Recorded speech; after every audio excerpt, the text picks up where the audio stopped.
कि अंगना दुआरा सुन भइल, वाह वाह, कि अंगना दुआरा सुन भइल, घरवा में भरल अन्हार बा। अजे ने आई की ओनरे नैया के दरकत दीवार बा। जे ने आई की ओनरे नैया के दरकत दीवार बा। बहुत बढ़िया। कि अंगना दुआरा सुन भइल, कि अंगना दुआरा सुन भइल, घरवा में भरल अन्हार बा। जे ने आई की उनरे नैया के दरकल दीवार बा। बहुत सुंदर, वाह। जे ने आई की उनरे नैया के दरकत दीवार बा। और आजकल रिश्ता कैसन बात सुन ली कि अपनाइत के भीत बा भरत के कर पुछवैया। अपनाइत के भीत बा भरत के पुछवैया। मुँह झुराइल रिश्ता के ता के बाबा के भैया। मुँह झुराइल रिश्ता के ता के बाबा के भैया। ने छो के दिया बुताता, ने छो के दिया बुताता, जियल भइल दुश्वार बा। जिया जिया। अजे ने आई की ओनरे नैया के दरकत दीवार। उनरे नैया के दरकत बहुत बढ़िया ज्ञान दे रहा। तो आगे सुने। हाँ सुनाए। कि देश भइल आजाद बुझाई, लौटी सुख के दिनुआ। हाँ। देश भइल आजाद बुझाइल, लौटी सुख के दिनुआ। उल्टे भइल गरीबी छिनलक सब कर आंख से निनुआ।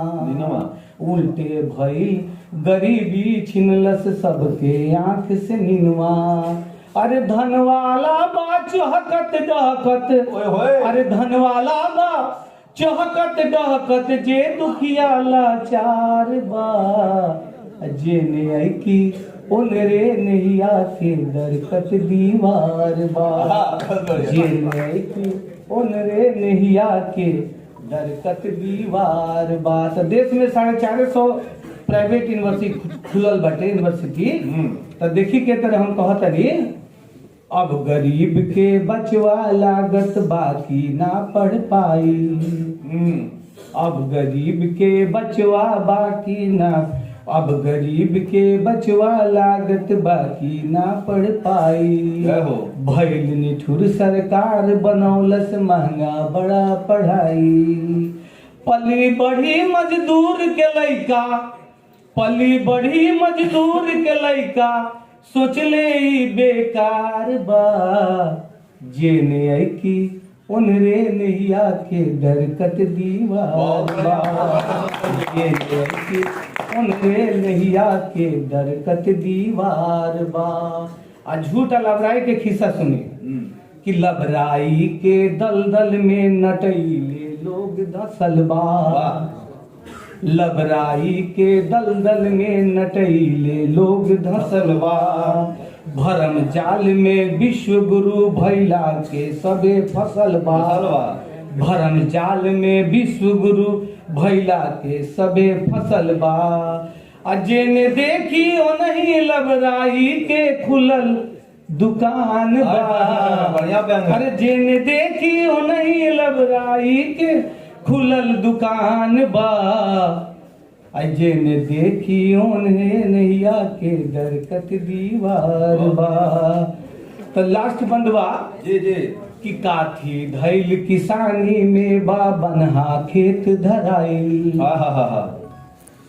काथी धैल किसानी में बा बनहा खेत धराई। रोटी पानी चेते जोरे में जिंदगी अजुराई। काथी धैल किसानी में बा बनहा खेत धराई। रोटी पानी जोरे चेते में जिंदगी अजुराई।